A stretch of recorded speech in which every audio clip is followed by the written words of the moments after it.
So if you look at just all the job boards at the moment, you'll see the majority is remote or hybrid or flexible. It's not a legal requirement for an employer to actually offer that. It's the talent market at the moment, it's the candidate market. They are really sort of pitching what they want to be paid. Post-pandemic, it's now looking at where we are as an organisation, what that impact is going to be for us. The perception that people who work from home aren't working.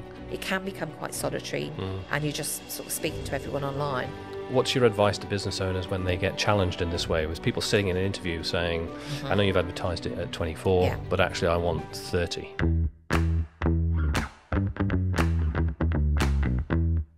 Welcome to the Business Sense podcast. I'm Garry Crosby. This is the podcast where we make sense of the business journey by talking to owners about what they've learnt along the way. Let's jump into today's episode. Lorraine, thanks for joining us on the Business Sense podcast today. Thank you, Garry, and really a pleasure to be here. Yeah, I'm really looking forward to this because I don't know, maybe you're seeing this, I know my clients are seeing this, but it all just feels a little bit weird at the moment. What are you seeing business owners having to deal with in the HR environment? It's really recruitment is the big issue at the moment, and it's across all sectors.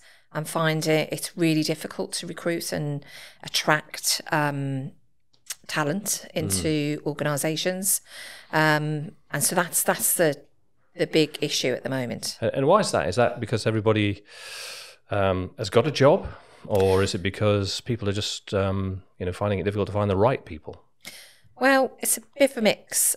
So coming out of the pandemic, a lot of people started working from home, have enjoyed that working from home environment, and don't miss the commute. So they're looking more for that remote hybrid working. So not all roles are available for that option, unfortunately. And so if you look at just all the job boards at the moment, you'll see the majority is remote or hybrid or flexible. And so when you're getting candidates coming through, they're like, well, is it remote? Is it hybrid? They want that work-life balance. And unfortunately, not all organisations can offer that based on the particular role. So that's one of the issues. And also it's getting the actual individual, getting that talent to come through the door. So it's the talent market at the moment, it's the candidate market. They are really sort of pitching what they want to be paid. Yes. And that is also, it's crucifying some businesses, especially small businesses who don't have, those extra funds, and they really keep trying hard to retain what they've got. Also, what's happening as well is what we're finding is you're getting people along to interviews for roles, and then they're going back and leveraging a higher salary to their current employer, which you can understand in a little way, but it becomes quite difficult. That's shocking behaviour, but I can understand why it is. Let me just take you back to the remote and hybrid stuff, because a lot of my clients certainly have had that kind of request. I must be able to work from home. Just to clear up from the legislative perspective, what do employees have the right to do? So employees have the right to apply for flexible working. Right. So they can apply. Yeah. Now, it depends on whether the employer has a flexible working policy. Okay. So that they might not have that. So it's not a legal requirement for an employer to actually offer that. It's very much determined by the organisation, the role, and how that company wishes to really sort of, operate. And does that mean, for example, that you could have some parts of the company, if it's a larger company, that are offered the opportunity for flexible working, but other parts can't? You can. And this sounds complicated. You can, and this is when it becomes probably in some ways unfair. People are then actually, well, why can they work from home? Because then there's the perception of you're working from home, so you're not really doing anything. And actually, we're here and we're having to come in at this fixed time, etc. So so there's those sort of there's lots of different. Again, it's when you're considering that flexible working option, that hybrid option, then it's really sort of how is it going to impact the business? How's it going to impact the business? What's it going to cost us? How's it going to affect what roles is it going to affect? I mean, what I would do is to really sort of get over all of the issues, is actually offer it discretionary hybrid working. So it's with prior agreements rather than because the contractual changes you'd have to go through as well. Yes. It just makes it a little bit easier, and also then you're not really discriminatory. However, there are roles that you can't work from home. You know, if you're in a manufacturing unit and you have to be there to operate a machine, you can't necessarily have that machine in your garage and operate that. So again, it's not doable. Yeah. Okay, so discretionary for employers, and I guess the point there is to position it as early on in the process as possible. Yes, it may be possible, but it may be possible, and again, I think it's really that case by case basis. We found out during COVID that actually we could sort of work remotely, so a lot of businesses could. But again, it's now post pandemic. It's now looking at where we are as an organisation, what that impact is going to be for us as an organisation, and also what do we need to do in terms of the timescales, planning, what cost is it going to be, which roles is it going to affect? All of those things have to be taken into consideration, and those are the things I would normally sort of sit down with a business owner and start really sort of unpicking as to where we are in terms of your workforce. What roles would be more viable to be on a flexible level, and maybe then having those conversations. So let me pick up on a couple of those intangibles there that you talked about. The first one was the perception that people who work from home aren't working. There's a sort of counter argument to that people who are given the opportunity to work from home might be starting at 5 o'clock and finishing at 9, but picking the kids up and things like that. Is there any evidence out there or any kind of view from the employers that actually it can be more productive when people are at home? Absolutely. I agree. It can be so much more productive because, and you're giving somebody that flexibility if they have got caring issues to actually work around those issues, and actually you're going to get a more engaged and more motivated employee. Sometimes it's actually trying to convince the employer that that's going to happen, because if you're being so used to actually having your workforce come in at a certain time every day and work in set hours, then it can be quite a huge change, and it is a mindset change as well. So, and it can actually be really beneficial to your company and the workforce. But it's, again, looking through those. So it's not a black and white situation. It's actually looking around those issues and say, okay, so what is it that's actually, what we're allowing, and actually what can this person do? So if you've got an employee who says, I'd really like to work flexibly, I have caring issues. So if I log on at 10 o'clock in the morning, if I want to go for my a doctor's appointment or Pilates or whatever, then, but I'm still going to be working during these hours. So as long as you do your core hours, I don't think there's any reason to... As long as you achieve your output. I know, and that's what it is. the difference, isn't it? Yeah.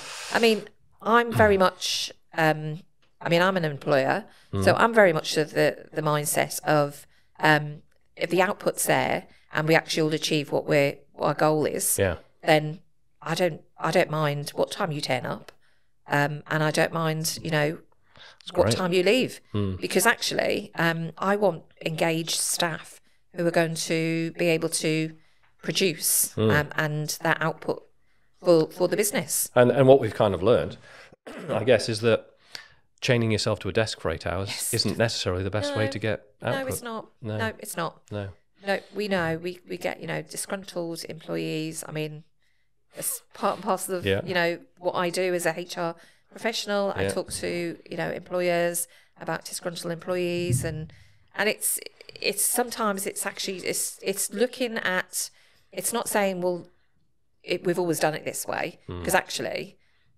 maybe we need to look at another way that we do it. Maybe there's another way. Maybe there is another way. Maybe we just need to look at other ways and what's actually going to fit in. And that again, that goes back to that those stages of the key things to look at is to what's the impact on your business, how does it affect the different roles in your business? And if you're a very small business, generally each member of staff are wearing several hats. Yeah. They're not necessarily doing one direct role, are they?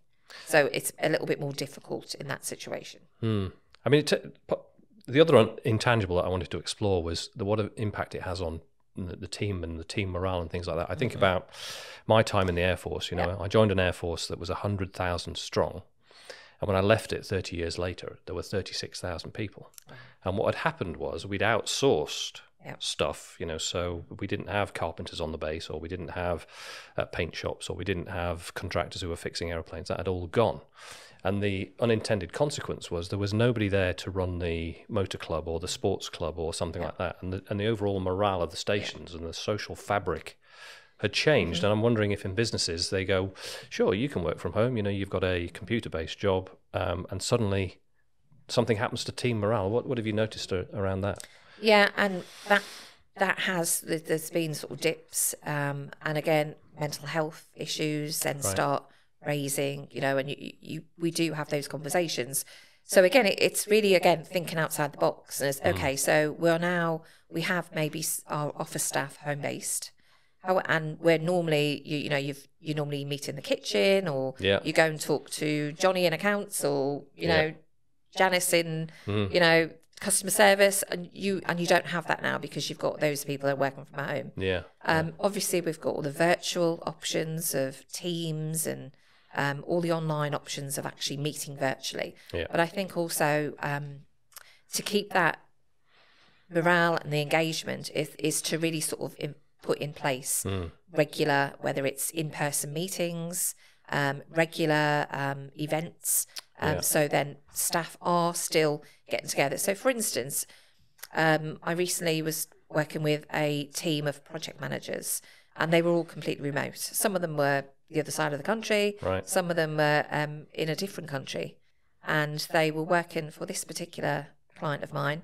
But once a month they got together. Physically. Right. They physically got together. The rest of the time it was virtual, but they were really good at the meetings. The meetings that they had actual productive virtual meetings, but they also had on top of that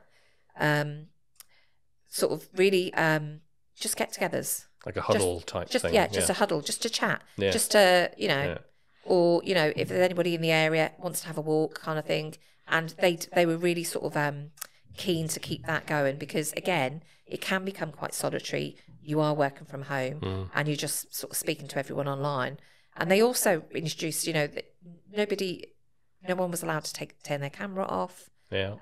We have cameras on, and you are really very much parcel, and you're engaged and you're coming online to actually be part of, whether it was a formal meeting or it was a team huddle.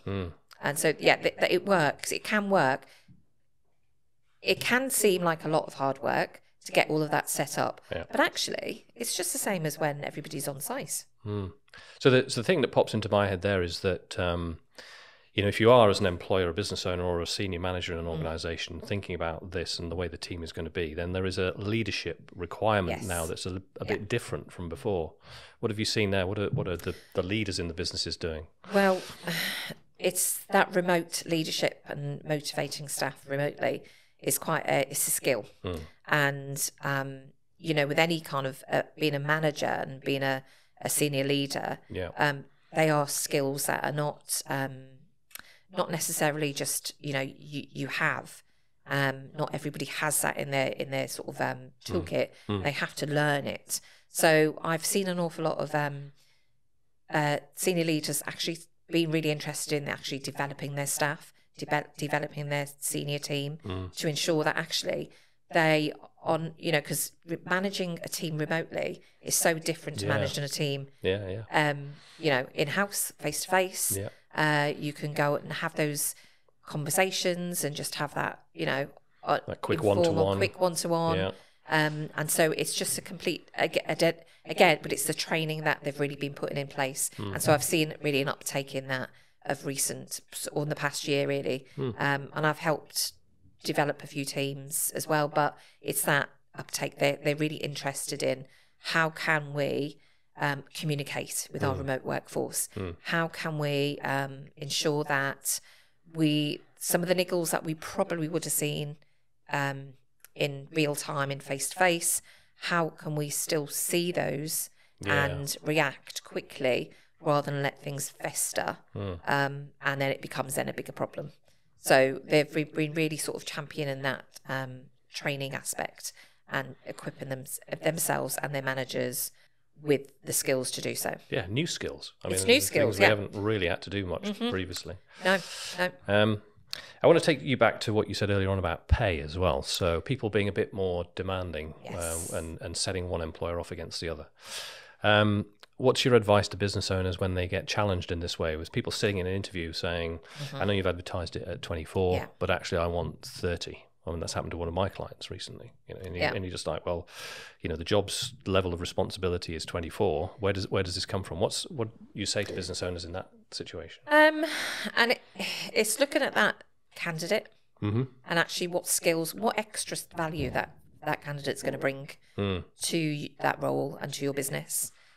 Because you might necessarily be, interviewing for one particular role, but actually they might have a load of other skills that they can bring, which will then cover that additional money. I'm not saying that you should give in and say, oh, okay, then we'll just increase it, because actually you've done quite a lot of research beforehand. You've looked at salary banding, maybe you've looked at what's locally in the area for that area or for that role. That's those skill set. You've maybe done all your homework. Yeah.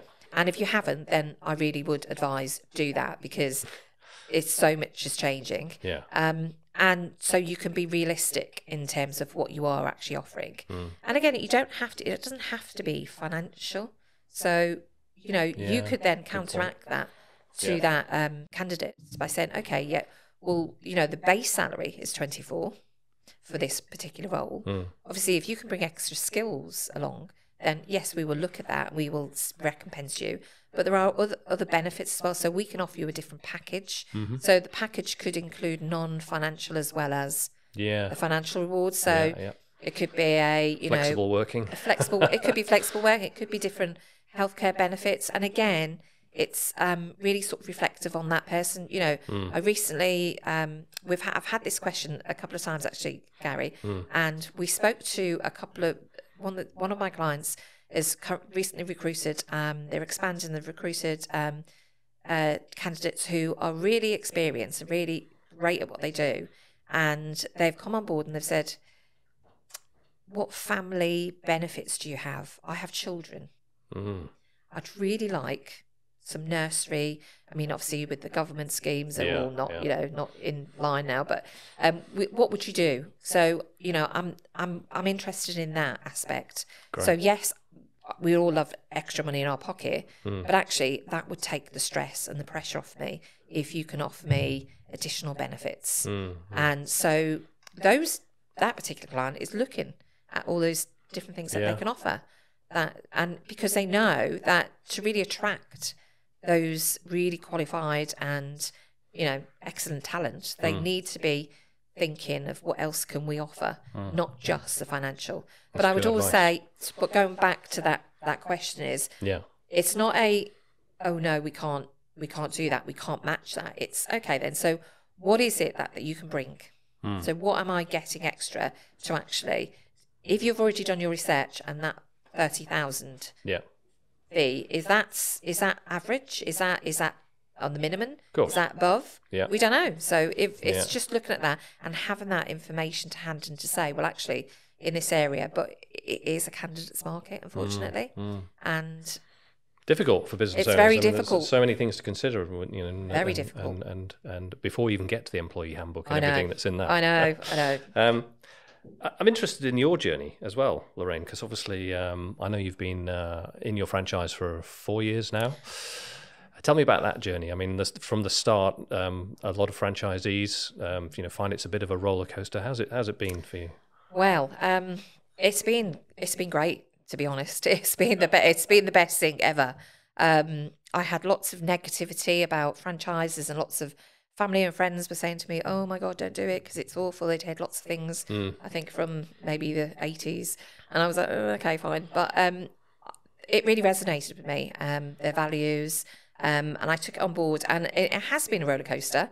I mean, don't get me wrong. You know, anybody starting a business, it's quite hard, isn't it? Because you are having to do everything. Everything. You wear every hat. Marketing, and, sales, finance. Yeah. You might be an expert in one area, but you're certainly not an expert in all the other areas. Yeah. But you have to quickly learn and adapt. And I think that's, having worked across lots of different sectors over the years and really built up my sort of career, I was able to sort of bring in my, you know, my work ethic and all my resilience as well. So I could sort of really go along those sort of that curve.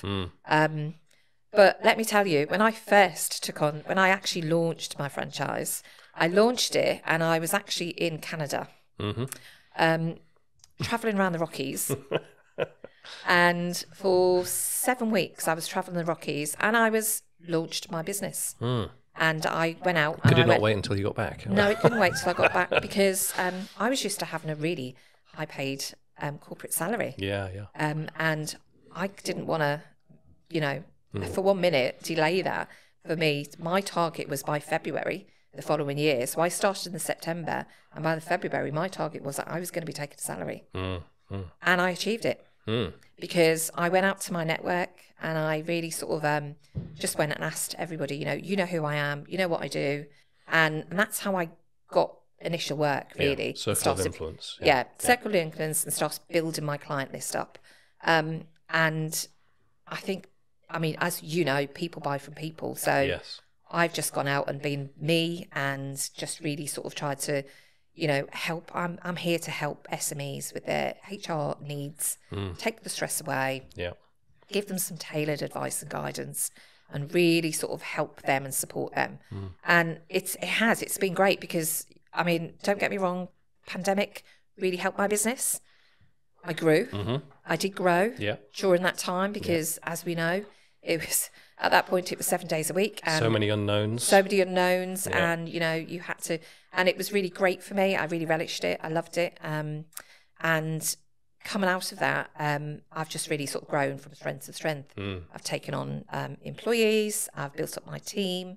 And I'm just about to launch into Cambridge.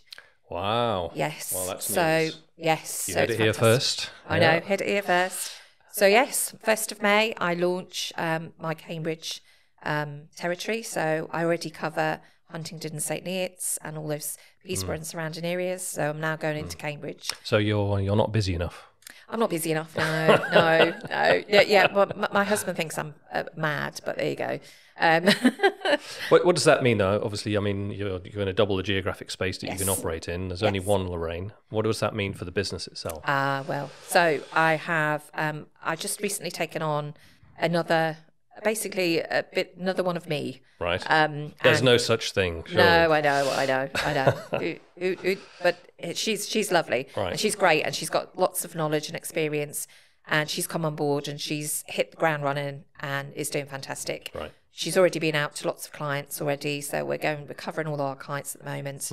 And she's getting to know people. She's given some great advice and guidance. So my plan is in the next couple of years is to grow the team further to 2 more full-time HR personnel. So we really sort of do cover off the whole of the region and give those SMEs the support that they need at an affordable rate. Of course.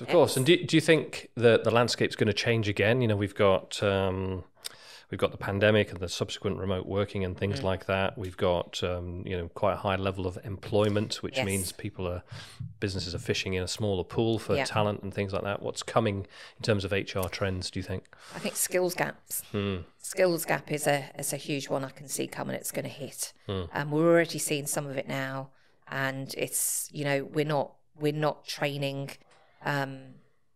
people in the various sectors in trades. They're not getting those apprentices through maybe. I'm always encouraging clients to take on apprentices, start from, and really sort of develop them through your business. But we're not seeing that. And the skills gap is huge. I'm hearing so many stories from clients telling me that they've hired somebody and they've had to release them within next to no time because they didn't actually have the skills that they were portrayed at the interviews on their CV. They had maybe the qualification, but they didn't have the experience or the skill. Right. And there was quite a lot missing. So, and again, that's concerning because we just don't have. I think as a country, we are going to really sort of hit that wall. I say to my clients sometimes, it might be right for you to just keep on recruiting. Don't ever stop talking to people who might well be, if not today, then at some point soon, exactly right for your business. Is that you're nodding? I'm guessing. I agree. I absolutely agree. Yeah, it is a continuous, because actually you never know where you're going to that your next candidate's going to come from, and it could just be from you may have an advert out and it's a rolling advertising, but I would always say just always check and just update as you go, and don't just keep with the same one. And it's been going for 2 years and we still don't have very good candidates. Then something needs to change. But yeah, always I'll be on the lookout and really promote you as a business. And I think that's really clear that as a business you should be telling people about you. It's a marketing activity. Oh, it's a marketing activity, yeah. Not a job advert. You're selling your business. You're selling your business and you're selling the culture of your business and even doing like meet the teams and you're getting to know how you guys work, because more often than not, people will look at your social media and say, actually, that looks like a really great company to work for. And then they'll look at your website, if you have one.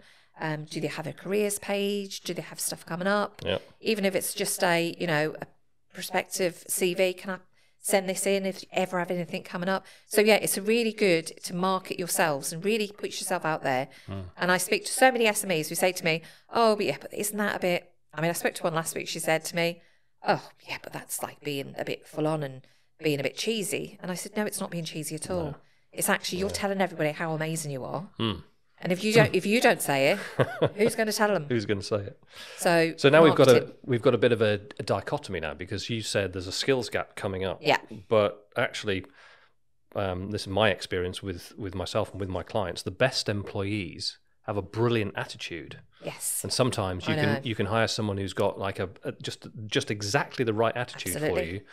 Skills aren't quite there, and maybe you invest in them to bring that up. What would you recommend in that kind of situation?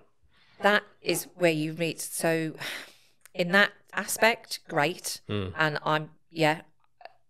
I've had people who have met somebody in the local Costa and thought, you'd be a great salesperson. I want to take you on in my business. And it takes an awful lot of mentoring. So again, make sure that you've got that process in place and you've got the time and staff to do that. But I think that's, you can really sort of mould, really bright and energetic young people to come into a different business. I only spoke to one yesterday, actually. I'm currently advertising for one of my clients for a trainee mortgage broker. Right. And I had a call from a young girl yesterday who told me that she had been in childcare industry, she'd done some qualifications, wasn't really happy, wanted to apply for this role, didn't have the qualifications, the startup qualifications, but would we chat to her? And so she was really nice. She was very, very clear and where she wanted to be. And I said to her, what's the difference? So why have you suddenly gone from, I wanted to work in childcare, now I want to work in the finance sector? That's a huge leap, I know. And she really had a really strong idea of where she wanted to go. Right. She was 18 always years helps. old. Yeah, 18 years old. And and I said, I'm gonna carry on chatting with you, because even if this role's not for you, some other role will be good for you. And I'm gonna keep talking to this young lady. So she was, I say young lady, that makes me sound old, doesn't it? But yeah, she was really great. It was just really how she was so clear on what she wanted to do, and she was clear on what she needed to do to get there as well. And she was quite happy to take on more skills, qualifications, but was in a bit of a lost situation and saying, I need that step up, really. And I think sometimes employers need to sort of look at that. And I think there are ones out there that do and actually do and can have the time or spare the time, or can actually say, well, actually, one of the other members of staff, we can really help bring this person on. And actually, that's, and those are the people who I think stay with you and actually are motivated and are really engaged with what you're doing. Well, you've got to show people a path, haven't you? Oh, yeah. I've stopped now, but I was running the Business Book Club, and we read Drive by Daniel Pink, and he talks about autonomy, mastery, and purpose. And this idea that that's what employees, particularly in trades or professions where there's a lot of thinking involved. So you give them autonomy, mastery, and purpose, and they can make their way. But the path for them to see, if you join this company, this is what your pathway looks like, can be really important.